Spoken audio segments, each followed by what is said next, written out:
नमस्कार है आप सभी को कक्षा 12 की हिस्ट्री की ऑनलाइन क्लास के अंदर।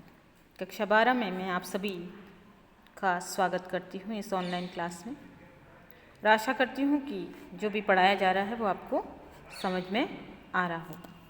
तो आज का जो हमारा टॉपिक है वही पाठ संख्या 6 है। पाठ का नाम है आधुनिक भारत का स्वाधीनता आंदोलन। आधुनिक भारत का स्वाधीनता आंदोलन। स्वाधीनता आंदोलन जो कि आपका ये पाठ है और इसी पाठ को हम पढ़ रहे हैं। तो इस पाठ के अंदर हमने हमारा जो नया टॉपिक था राजनीतिक आंदोलन।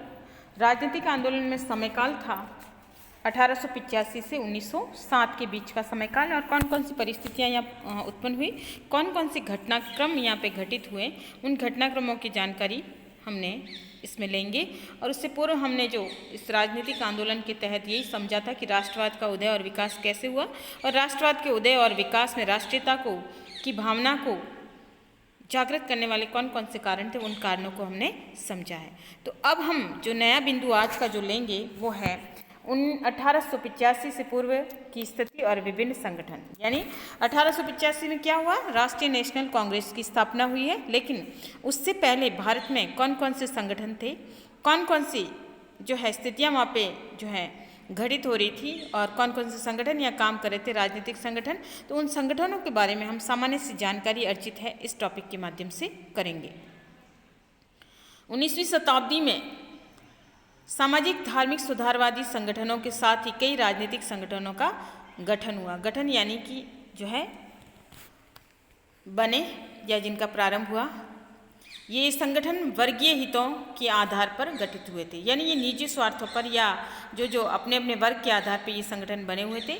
और इसमें मुख्य रूप से जमींदार, व्यापारी एवं शिक्षित मध्यम वर्ग ने अपने वर्ग के हितों के लिए विभिन्न संगठनों के विकास की स्थापना की या विभिन्न संगठनों की स्थापना की। तो ये जो संगठन बने हुए थे इसमें मुख्य रूप से जमींदार, जो लैंडलॉर्ड्स थे, जो भूमिपति थे, उनके संगठन वो लोग इसमें शामिल थे। इसमें इसके अलावा बड़े बड़े जो व्यापारी थे वो व्यापारी इसमें सम्मिलित थे और शिक्षित मध्यम वर्ग जो कि काफ़ी पढ़े लिखे और सम्भ्रांत वर्ग से संबंधित होते थे वो लोग इन संगठनों के अंदर शामिल थे।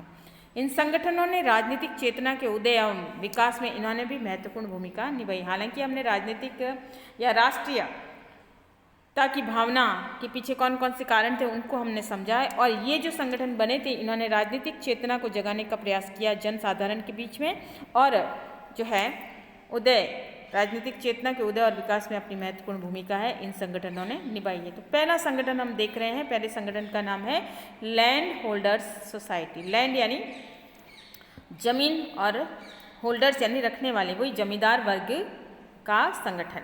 लैंड होल्डर्स सोसाइटी की स्थापना है 1838 में कलकत्ता के अंदर हुई थी, वेस्ट बंगाल। और ये मूलतः जमींदार वर्ग का संगठन था। ये यूरोप के बुर्जिया वर्ग के संगठन की भांति भारत का पहला राजनीतिक संगठन था। ये शक्तिशाली और पूंजीपति वर्ग के समान ये संगठन था। इसके प्रमुख सदस्यों में प्रसन्न कुमार ठाकुर, राधाकांत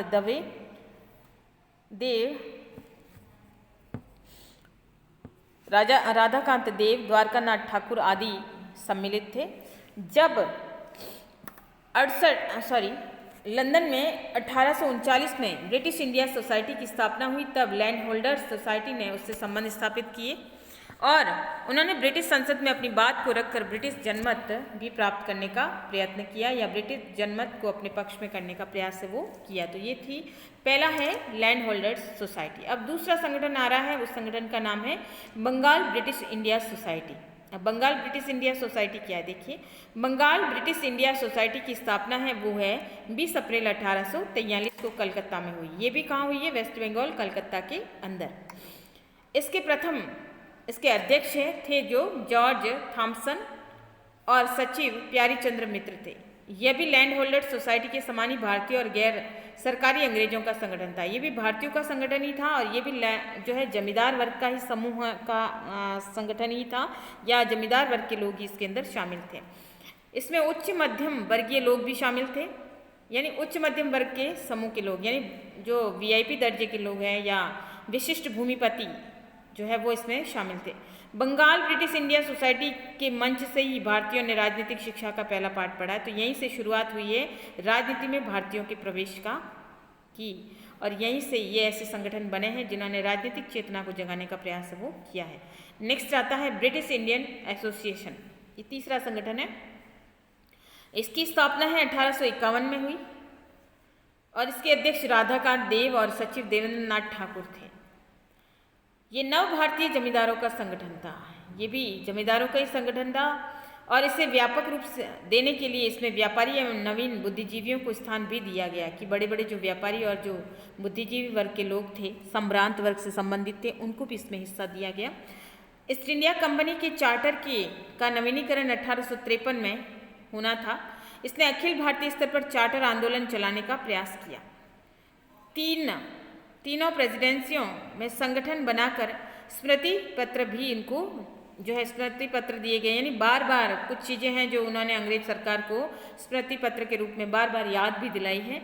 इस संस्था ने भारत के प्रशासन में भारतीयों को सम्मिलित करने की मांग की। इसने राजनीतिक चेतना को जगाने का प्रयास किया और प्रशासनिक ढांचे में भारतीयों को सम्मिलित करने की मांग है वो उसने अंग्रेजी सरकार को की। इसने ब्रिटिश संसद से मांग की कि ऐसी संस्थाओं की स्थापना की जाए जो विधानसभाओं का कार्य करें, यानी ऐसी संस्थाओं को बनाया जाए जो विधानसभाओं के लिए कार्यरत हो और इसमें भारतीयों को प्रतिनिधित्व मिले, यानी भारतीयों को इसमें विशिष्ट दर्जा है वो मिले, भारतीय इसमें काम करें और उनको नेतृत्व देना चाहिए।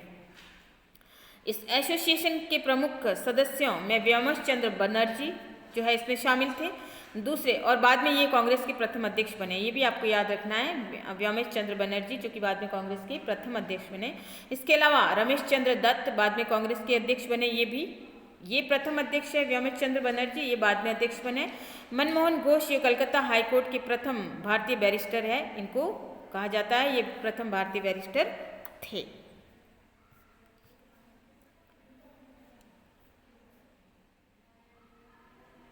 अब है ईस्ट इंडिया एसोसिएशन, ये और संगठन है नया। इसकी स्थापना लंदन में हुई थी और इस स्थापना का समय काल माना जाता है 1 दिसंबर 1866 और इसकी स्थापना है वो दादा भाई नौरोजी के द्वारा की गई थी। दादा भाई नौरोजी जो कि एक पारसी थे। इसका उद्देश्य उचित उपायों द्वारा भारत की भलाई करना था, कि ये संगठन भी एक तरीके से जनसाधारण की भलाई के लिए या भारतीयों के लिए हितकारी था और इसीलिए इसको बनाया गया था। और दादा भाई नौरोजी ने इसकी शुरुआत की थी लंदन में 1 दिसंबर 1866 में। तो इसके संस्थापक दादा भाई नौरोजी माने जाते हैं। ये ब्रिटिश जनता और संसद को भारतीय विषयों की जानकारी देती थी और 1873 में जब दादा भाई नौरोजी बड़ौदा के दीवान बनकर, बड़ौदा जो कि गुजरात के अंदर है, दीवान बनकर भारत आ गए, तब अवकाश प्राप्त अंग्रेज अधिकारियों ने इस संस्था पर नियंत्रण स्थापित भी कर लिया।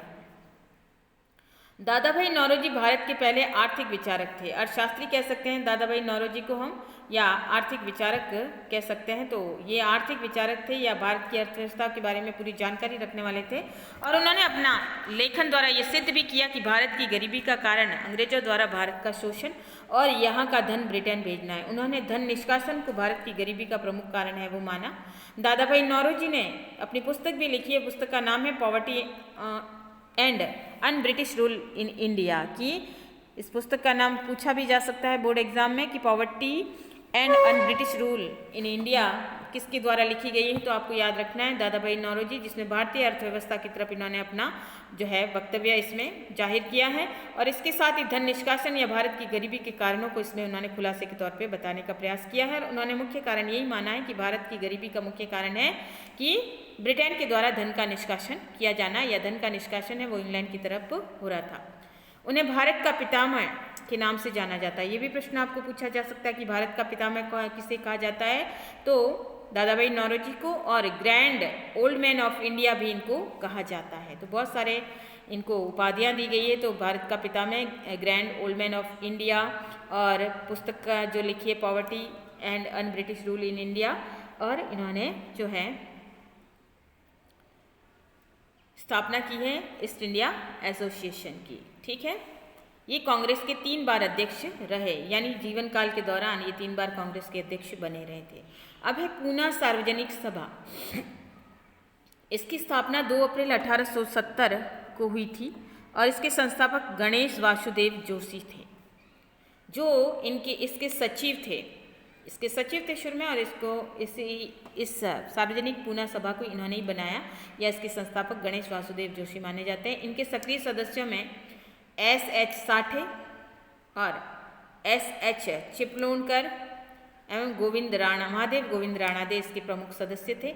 इसका उद्देश्य, यानी इस संगठन का उद्देश्य सरकार एवं जनता के बीच मध्यस्थ का कार्य करना है, यानी दोनों के बीच में तालमेल बिठाने का कार्य करना है, जनता और सरकार के मध्य। इसे पश्चिमी भारत के प्रगतिशील लोगों का प्रमुख संगठन माना जाता है, यानी वो लोग जो एक तरह से एक अच्छे भारत का सपना देखते थे, जो कि भारत को आगे बढ़ाने के बारे में सोचते थे, प्रगतिवादी विचारधारा थी। इस संगठन को उनका ऐसे लोगों का जो है योगदान था और ऐसे लोग इसमें सम्मिलित थे। पूना सार्वजनिक सभा ने बम्बई प्रेसिडेंसी में राजनीतिक चेतना का विकास कर जनता को संगठित किया। इस संस्था के सदस्य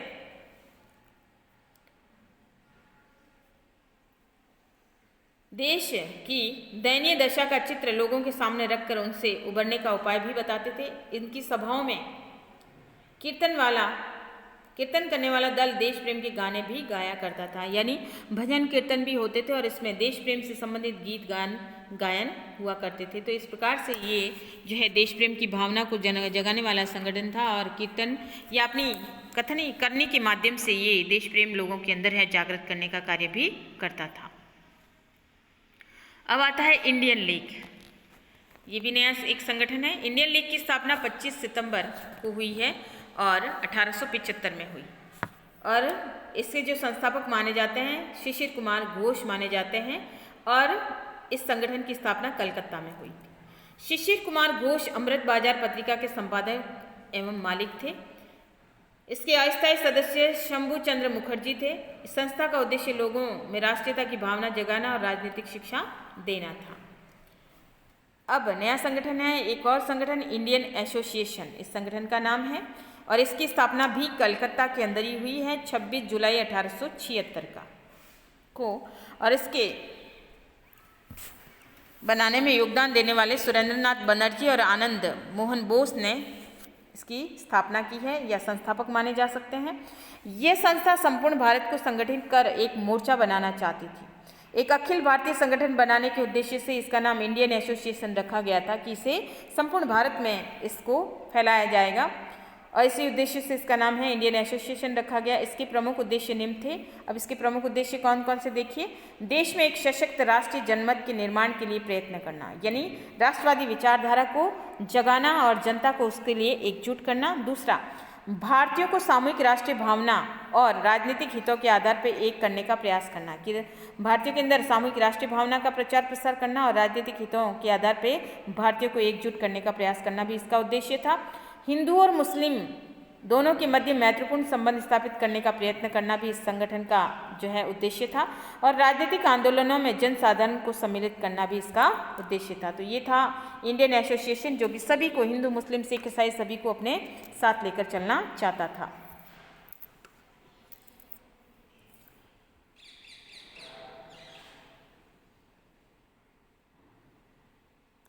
इस संगठन ने वायसराय लिटन द्वारा सिविल सेवा की आयु को 21 वर्ष से घटाकर 19 वर्ष किए जाने पर और वर्नाक्यूलर प्रेस एक्ट 1878 और शस्त्र कानून 1878 बनाए जाने के विरुद्ध आंदोलन किया, और लॉर्ड रिपन के समय में एल्बर्ट बिल के संबंध में चले आंदोलन में भी इस संगठन की प्रमुख भूमिका रही। यानी जहाँ तहाँ भारतीयों के हित को बांधा गया, या जहाँ उनके फायदे का नहीं सोचा गया, और जहाँ कुछ अंग्रेजों ने ऐसे कानून बनाए जो भारतीयों के लिए हितकारी नहीं थे, वहाँ पे इस संगठन ने अपनी महत्वपूर्ण भूमिका है आंदोलन के माध्यम से निभाई थी। जज की आलोचना के बाद सरकार ने मई 1883 में सुरेंद्रनाथ बनर्जी को भी गिरफ्तार कर लिया, और उन्हें 2 महीनों के बाद 4 जुलाई 1883 को रिहा किया गया। अब है मद्रास महाजन सभा। मद्रास महाजन सभा की स्थापना कब और कहाँ हुई और कौन थे इसके संस्थापक देखिए। 16 मई 1884 को मद्रास महाजन सभा की स्थापना हुई, और इसके संस्थापक में पी रंगिया नायडू इसके अध्यक्ष और वी राघवाचारी और आनंद चालू सचिव थे। ये मद्रास प्रेसिडेंसी की केंद्रीय राजनीतिक संस्था बन गई। मद्रास महाजन सभा ने विधान परिषदों में सुधार, कार्यपालिका से न्यायपालिका का पृथक्करण और सरकारी ढांचे में परिवर्तन, किसानों की समस्याओं आदि पर भी अपने सम्मेलन में अपने विचार दिए। यानी ये एक मद्रास महाजन सभा एक ऐसा संगठन था जो कि इसको बनाने वाले जो थे पी रंगिया नायडू और इसके अध्यक्ष भी थे और बाद राघवाचारी आनंद चालू इसके सचिव थे। और इसका ये एक राजनीतिक संगठन बन गया बाद में और इसका उद्देश्य था कि विधान परिषदों में सुधार किया जाए और इसके अलावा कार्यपालिका से न्यायपालिका को अलग कर दिया जाए, सरकारी ढांचे में परिवर्तन किया जाए, जनता के हितों का ध्यान रखा जाए, किसानों की समस्या को सुना जाए, इसके ऊपर विचार विमर्श किया जाए, उसके लिए हितकारी कार्य किए जाए। ये इस संगठन का उद्देश्य था। अब है बम्बई प्रेसिडेंसी एसोसिएशन। देखिए बम्बई प्रेसिडेंसी एसोसिएशन क्या है। ये 31 जनवरी 1885 को बम्बई प्रेसिडेंसी की स्थापना बम्बई के अंदर हुई और ये बना है 31 जनवरी 1885 को। बम्बई के नागरिकों की एक सभा सर जमरोद जीजाबाई की अध्यक्षता में बुलाई गई, जिसमें इस संस्था के गठन की घोषणा की गई। काशीनाथ त्र्यंबक तेलंग बदरुद्दीन तैयब जी फिरोज शाह ने इस निर्माण में प्रमुख भूमिका अपनी निभाई और इसने बम्बई प्रेसिडेंसी में जन जागृति का कार्य भी किया। अब आता है इंडियन नेशनल कांग्रेस। अब यह कॉन्फ्रेंस है तो आप इसको कांग्रेस कर दीजिए। ये इंडियन नेशनल कांग्रेस है। तो इंडियन नेशनल कांग्रेस ये संगठन है जो सबसे महत्वपूर्ण साबित हुआ। इंडियन एसोसिएशन ने देश के विभिन्न एसोसिएशन एवं व्यक्तियों को लेकर 29 और 30 दिसंबर 1883 को राम तनु लाहिड़ी की अध्यक्षता में कलकत्ता के एल्बर्ट हॉल में राष्ट्रीय सम्मेलन है वो आयोजित किया या राष्ट्रीय सम्मेलन किया। इसमें बंगाल के अतिरिक्त अहमदाबाद, मद्रास, उत्तर भारत के प्रतिनिधि इसके अंदर सम्मिलित थे। इस प्रकार ये एक संयुक्त अखिल भारतीय राष्ट्रीय संगठन की स्थापना की दिशा में ये प्रथम प्रयास था। इस सम्मेलन में सिविल सर्विस की परीक्षा भारत में लिए जाने एवं बैठने की आयु सीमा बढ़ाने, भारत में प्रतिनिधि विधानसभाओं की स्थापना करने आदि से संबंध में चर्चा हुई। देखिए इस संगठन ने जो है प्रयास किया था कि सिविल सर्विस की परीक्षा है वो भारत में आयोजित हो जाए ताकि हर व्यक्ति इसमें बैठ जाए, क्योंकि ब्रिटेन या लंदन जाने के लिए, इंग्लैंड जाने के लिए खर्चा बहुत ज़्यादा होता था, समय भी बहुत लगता था, हर कोई इंग्लैंड नहीं जा सकता था, तो पैसा भी बहुत ज़्यादा खर्च आता था। तो ऐसे में कई बार जो है भारतीय लोग हैं या विद्यार्थी है वो होनहार या कह सकते हैं टैलेंटेड या बुद्धिमान होने के बावजूद भी ये परीक्षा है वो आसानी से पास नहीं कर पाते थे। कारण था कि वो इंग्लैंड नहीं जा पाते थे और वहीं इसमें बैठने की आयु सीमा भी कम थी, तो उन्होंने आयु सीमा को बढ़ाने की बात भी कही है। भारत में प्रतिनिधि विधानसभाओं की स्थापना और इसके साथ आदि कई संबंध के ऊपर इन्होंने चर्चा की है इंडियन नेशनल कांग्रेस ने, या इसके बारे में उन्होंने अपनी बात रखी है। द्वितीय इंडियन नेशनल कॉन्फ्रेंस कलकत्ता में 25 से 27 दिसंबर को ही ये कॉन्फ्रेंस हुई थी, जिसमें सभी लोग सम्मिलित थे। और इसी समय ह्यूम, जो कि A.O. ह्यूम थे, इनका पूरा नाम था, ने इंडियन नेशनल कांग्रेस का सम्मेलन बॉम्बे में रखा था या मुंबई में रखा था। इस कारण सुरेंद्रनाथ बनर्जी बम्बई के 28 से 30 दिसंबर के कांग्रेस के प्रथम अधिवेशन में भाग नहीं ले पाए थे, क्योंकि यहाँ पे जो इंडियन नेशनल कॉन्फ्रेंस है वो ये चल रहा था, यहाँ पे ये सम्मेलन चल रहा था और इसमें सुरेंद्रनाथ बनर्जी वगैरह इस संगठन में बिजी थे। और इसी दौरान A.O. ह्यूम ने इंडियन नेशनल कांग्रेस का सम्मेलन बम्बई में रखा था, तो इसमें सुरेंद्रनाथ बनर्जी है इसमें सम्मिलित नहीं हो पाए थे। कारण था कि ये इंडियन नेशनल कॉन्फ्रेंस जो हो रही थी कलकत्ता के अंदर, उस सभा के अंदर ये सम्मिलित थे। तो ये था आज का हमारा जो टॉपिक है कि 1885 से पूर्व की स्थिति या भारत के अंदर उस समय 1885 से पूर्व कौन कौन से संगठन थे और उन्होंने किस उद्देश्य से ये संगठन बनाए, किस प्रकार से इन संगठनों ने जन जागृति का कार्य किया या अपने लिए हितकारी संगठन बनकर ये सामने आए। और इस प्रकार से ये विभिन्न संगठन जिसे हमने जाना है कि लैंड होल्डर सोसाइटी थी, इसके अलावा Bengal British India society, British Indian association, East India association, Poona Sarvajanik Sabha, Indian league, Indian association, Madras Mahajan Sabha, Bombay presidency association, Indian national conference. तो ये सारे की सारी स्थापना विभिन्न संगठन थे जो विभिन्न हितों को लेकर चलना चाहते थे और इसके ऊपर कार्य भी कर रहे थे। तो ये था आज का हमारा टॉपिक और आशा करती हूँ कि आपको ये टॉपिक समझ में भी आया होगा। धन्यवाद।